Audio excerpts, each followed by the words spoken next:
오늘 함께 나눌 말씀은 신약성경 사도행전 13장에 있는 말씀입니다. 신약성경 사도행전 13장 28절로 30절까지 말씀, 사도행전 13장 28절로 30절까지의 말씀 제가 대표로 읽도록 하겠습니다. 죽일 죄를 하나도 찾지 못하였으나 빌라도에게 죽여달라 하였으니 성경이 그를 가리켜 기록한 말씀을 다 응하게 한 것이라. 후에 나무에서 내려다가 무덤에 두었으나 하나님이 죽은 자 가운데서 그를 살리신지라. 아멘. 하나님 아버지와 예수 그리스도의 은혜와 평강이 오늘도 목요일 새 아침을 말씀과 기도로 하나님 앞에서 시작하는 우리 모든 엘림의 성도님들 가운데 함께 하시기를 주님의 이름으로 축복합니다. 오늘은 하나님이 그를 살리신지라, 하나님이 그를 살리신지라 라는 제목의 말씀을 가지고 하나님 말씀과 마음을 나누도록 하겠습니다. 오늘 우리는 계속 비시디아 안디옥이라는 이 이방 땅에서 안디옥 교회에 파송을 받아서 바울과 바나바가 전도 여행을 하며 복음을 전하는 모습을 가지고 지속적으로 목요일 새벽 말씀을 나누고 있습니다. 오늘은 특별히 28절로 30절까지의 말씀에 집중해서 그 안에 담긴 은혜와 감격을 함께 나누고자 합니다. 저는 올해부터 우리 중고등부와 더불어서 교육부도 함께 담당을 하고 있습니다. 제가 작년 올해를 계획하며 기도하며 교육 목사로서 준비했던 사역이 하나 있습니다. 지금 화면으로 보고 계시는 바로 청년부로 등반한 이 청년 교사로 섬기고 있는 이 청년들에 대한, 청년 교사들에 대한 관심을 가지고 그들과 함께 교육 목사로서 대화하고 교육하는 시간을 마련해 봐야겠다는 것이 바로 그 계획이었습니다. 청년이라는 시간, 특별히 과거와 달리 너무나 빠르게 더욱 심화되는 경쟁 사회 속에서 살아가는 우리 청년들을 위로하며, 한편으로는 그들이 교회에서 이 교사라는 사명이 있으니 교회 안에서 지켜야 될 교사로서의 이 최소한의 가이드라인을 제공하면서 그들을 훈계하고 그들을 교육하고 그들을 위로하는 것이 목적이었습니다. 그런데 제가 미리 준비했던 이 교육의 내용과는 다르게 제가 청년들과 이야기를 하다가 이런 언급을 했었습니다. 사실 목사인 저는 여러분들의 삶을 다 이해할 수는 없습니다. 왜냐하면 여러분들은 지금 세상 한복판에서 심장 한가운데에서 살고 있기 때문에 그렇습니다. 어찌 보면 목사인 저는 이 교회라는 믿음의 문화와 믿음의 사람들과 함께 편안하게 신앙생활 하는 것일 수도 있겠습니다. 세상에서 여러 유혹과 반기독교적인 문화에서 그리스도인으로 그리고 교사로 살아가고 있는 여러분들이 참 자랑스럽고 존경스럽습니다 라는 말을 했었습니다. 생각을 해보니 세상 한복판에서 정말 무엇보다 너무나 음란하고 패역하며 나 중심의 삶과 중독과 방탕하기 참 쉬운 문화 속에서 그들은 그리스도인으로 살아가고 있었고 교회에서는 교사로 살아가야 했으니 이 목회자인 저보다 어떤 면에서는 참 많은 유혹과 참 많은 어려움들을 더 많이 가지고 있을 수도 있겠다라는 생각이 그들과의 대화 속에서 제가 가졌던 생각이었습니다. 성도님들은 어떠십니까? 오늘 이 예배를 영상으로 드리고 계신 우리 성도님들의 인생은 어떠십니까? 성도님들의 직장과 거래처, 각종 사업장, 회사와 더불어서 이 믿지 않는 가족들과의 관계 속에서 믿음을 유지한다는 것, 신앙생활을 한다는 것, 그리스도인으로 살아간다는 것이 여러분 쉬우신가요? 아니면 어려우신가요? 오늘 본문 28절 말씀에 보니까요, 세상이 믿지 않는 자들이 예수님에 대해서 어떻게 대하는지에 대해서 기록을 하고 있습니다. 세상이 예수님을 대하는 방식이라는 것은 곧 예수님을 나의 구주로 모시고 살아가는 믿는 자들을 향한 태도와도 같다고 할 수 있겠지요. 28절에 그들은 어떻게 예수 그리스도를 그리고 믿는 자들을 어떻게 대하고 있습니까? 죽일 죄를 하나도 찾지 못하였으나 빌라도에게 죽여달라 하였으니 라고 오늘 본문은 기록하고 있습니다. 여기서 우리는 세상이 예수님을 향해 고백하고 있는 이 신앙 고백을 들을 수가 있습니다. 믿지 않는 이들이, 죄가 가득한 이들이, 예수님을 인정하지 않는 이들이 오늘 28절 말씀에서 어떤 신앙 고백을 하고 있습니까? 우리는 그 예수란 자에 대해서 그의 죄를 찾지 못하였다. 이 말은 곧 이런 말이기도 하지요. 그는 죄가 없는 분이다. 그는 우리와 다른 존재임은 분명하다. 그는 하나님의 아들이 분명하다. 그는 죄가 없고 깨끗하고 순결하다. 그들의 입으로, 믿지 않는 자들의 입으로 예수님에 대해서 신앙 고백을 어찌 보면 하고 있는 것입니다. 예수님이 얼마나 무죄하고 깨끗하고 순결한 자인지를, 세상과는 그들과는 비교할 수 없는 분이라는 것을 그들은 지금 이 짧은 한 문장 속에서 그들 스스로 인정을 하고 있는 것입니다. 여러분, 재미있고 놀랍지 않습니까? 믿지 않는 자들의 입에서 나오는 신앙 고백이라는 것 참 재밌는 것 같습니다.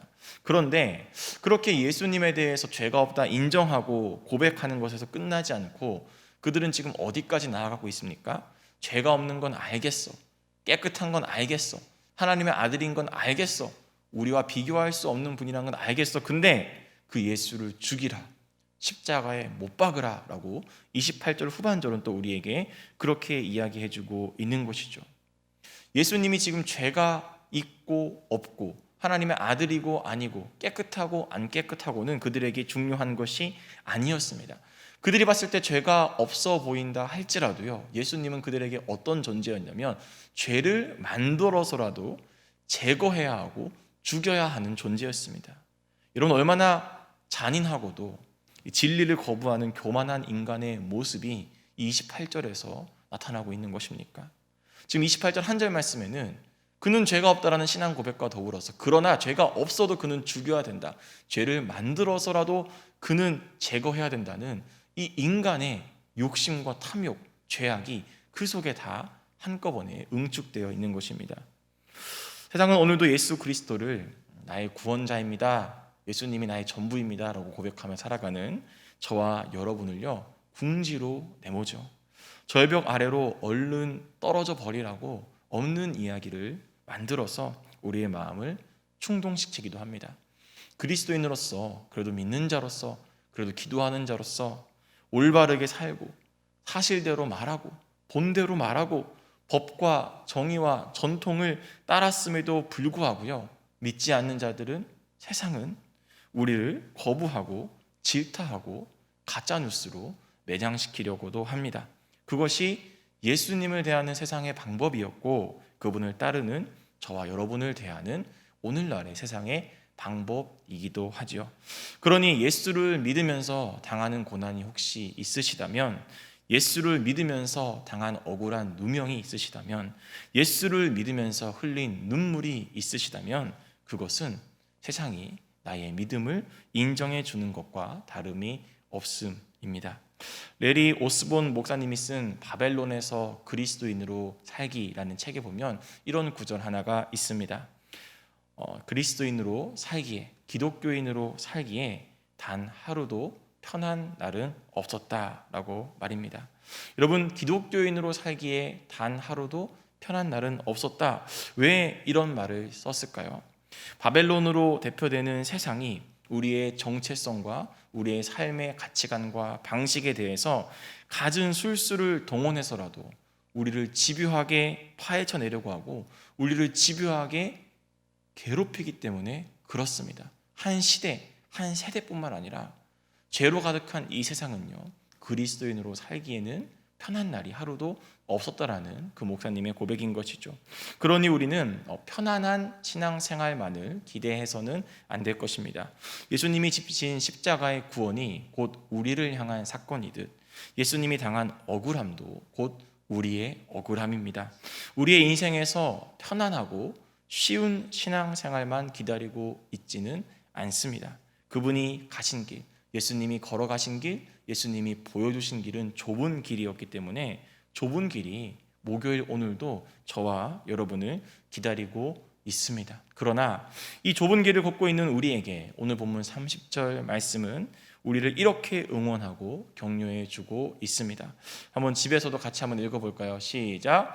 하나님이 죽은 자 가운데서 그를 살리신지라. 아멘. 여러분, 죄 없으신 예수님은 이 죄인들의 외침 속에 십자가에 달려 억울하게 죽어가셨죠.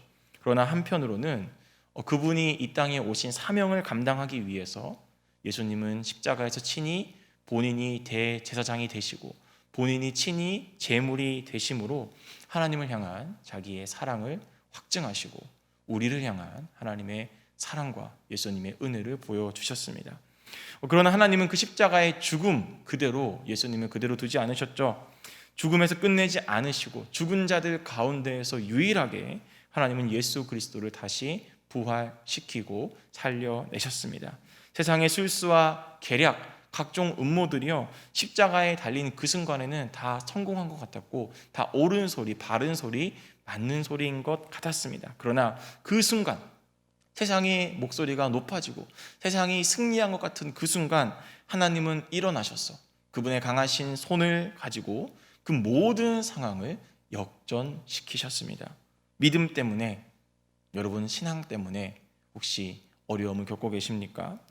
죽은 자를 살리신 하나님의 권능과 죽은 자를 살리시는 하나님의 때를 믿음으로 사모하시기를 바랍니다. 시편 37편 24절 말씀에 보면 그는 넘어지나 아주 엎드러지지 아니함은 여호와께서 그의 손으로 붙드심이로다 라고 고백하고 있습니다. 시편 37편 28절 말씀에 보면 여호와께서 그의 성도를 버리지 아니하심이로다. 그들은 영원히 보호를 받으나 악인의 자손은 끊어지리로다 라고 말하고 있습니다. 세상 역사에서 그리스도인으로 살기에 편한 날은 단 하루도 없었습니다. 그러나 그렇게 살기 힘든 그리스도인의 삶일지라도 우리는 하나님의 은혜로 평강을 누리며 이 길을 묵묵히 걸어갈 수 있습니다. 그리고 하나님의 은혜로 우리는 그리스도인이라는 이 삶을 묵묵히 걸어가야 합니다. 하나님의 강하신 손이 오늘도 이 험한 세상을 살아가는 우리의 삶을 붙들고 계십니다. 방금 고백했던 시편의 고백처럼 살리시는 하나님, 버리지 아니하시는 하나님, 붙들어 주시는 하나님, 보호하시는 이 하나님의 은혜가 오늘 목요일 하루 하나님이 그를 살리신 이 예수 그리스도의 그 체험의 은혜가 내게도 있기를 소망하며 결단하는 우리 모든 성도님들의 삶 가운데에 분명하게 구체적으로 함께 하시기를 주님의 이름으로 축복합니다. 기도하겠습니다. 하나님 감사합니다. 하나님이 죽은 예수 그리스도를 살리신 것처럼 죽어가는 우리의 인생의 영혼과 우리의 삶을 살려주실 줄로 믿습니다. 내 인생 가운데 역사하실 하나님의 권능을 사모하게 하시고 내 인생 가운데 나타내실 하나님의 때를 기다릴 수 있는 믿음과 용기를 우리에게 허락하여 주시옵소서. 그리스도인으로 살기에 편한 날은 하루도 없었을지라도 모든 날 가운데 하나님의 은혜가 없던 날도 단 하루도 없었사오니 오늘도 하늘의 신령한 은혜로 말미암아 이 땅에서 하나님 주시는 평강을 누리며 살 수 있는 복된 하루 될 수 있도록 우리를 축복하여 주시옵소서. 예수 그리스도의 이름으로 간절히 기도 올리옵나이다. 아멘. 하늘에 계신 우리 아버지여, 이름이 거룩히 여김을 받으시오며 나라가 임하시오며 뜻이 하늘에서 이루어진 것 같이 땅에서도 이루어지이다. 오늘 우리에게 일용할 양식을 주시옵고 우리가 우리에게 죄 지은 자를 사하여 준 것 같이 우리의 죄를 사하여 주시옵고 우리를 시험에 들게 하지 마시옵고 다만 악에서 구하옵소서. 나라와 권세와 영광이 아버지께 영원히 있사옵나이다. 아멘.